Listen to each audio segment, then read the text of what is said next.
It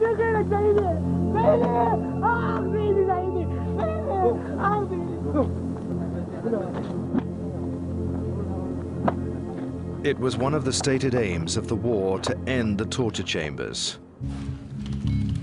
But the secret files reveal a very different story.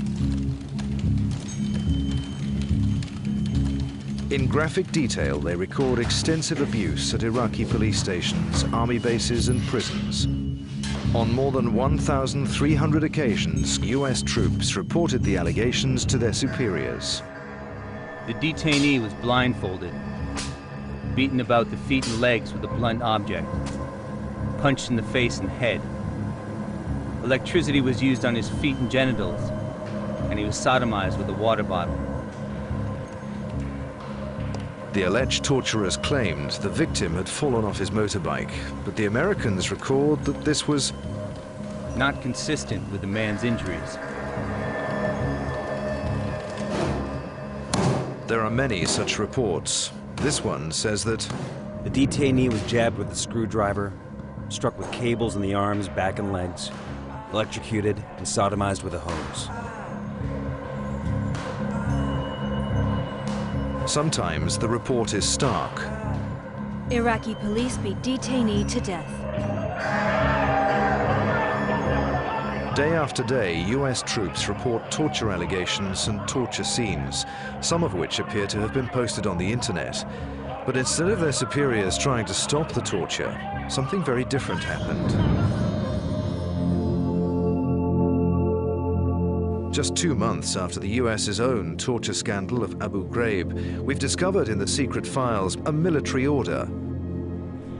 It's called Frago 242. Frago 242, provided the initial report confirms the U.S. forces were not involved in the detainee abuse.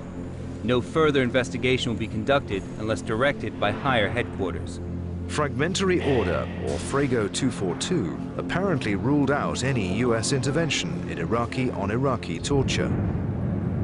A second order, Frago 039, issued in April 2005, did require US personnel to report Iraqi-on-Iraqi abuse to their superiors, but again, to take no further action unless ordered. Frago 039 now requires reports of Iraqi-on-Iraqi abuse be reported through operational channels. The Frago orders appear to originate from an initial order signed by the commander of coalition ground forces in Iraq in 2004, General Ricardo Sanchez.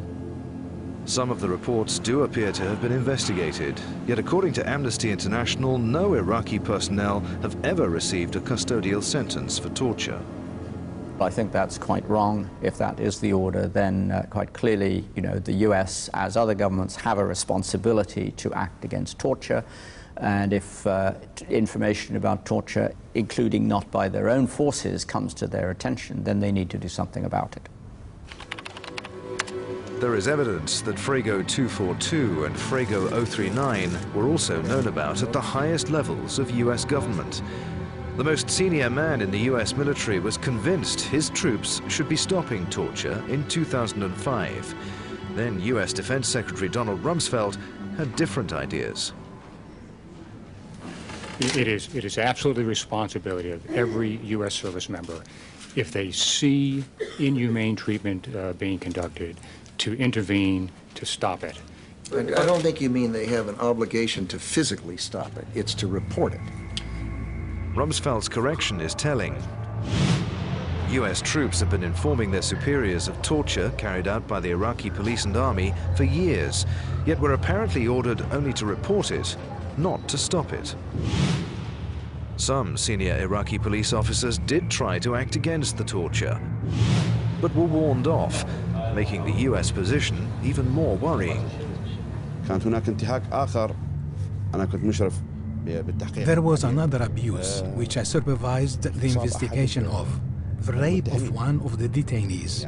He was 15 years old, and he was raped by a major. Someone came to my house and threatened me. Either you abandon this case, or anything could happen to you.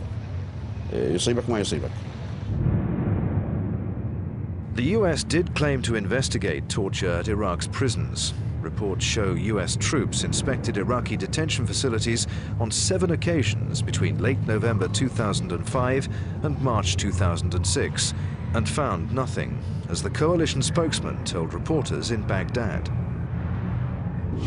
The facilities were, by our standards, overcrowded, but the people being held at those facilities were being properly taken care of.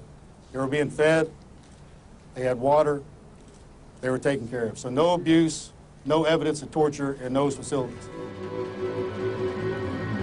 But what reporters weren't told is that during the exact period when the US says it was finding no torture, its own troops were finding something very different.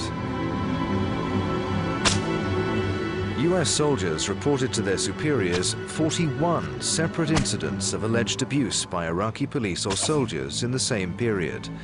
They include multiple claims of detainees being beaten, including with chains, and a detainee who says that he was electrocuted. Even though the secret files may not relate to the specific sites of inspections, they are direct proof that the coalition knew that torture was still happening, and that the US had chosen to turn its back.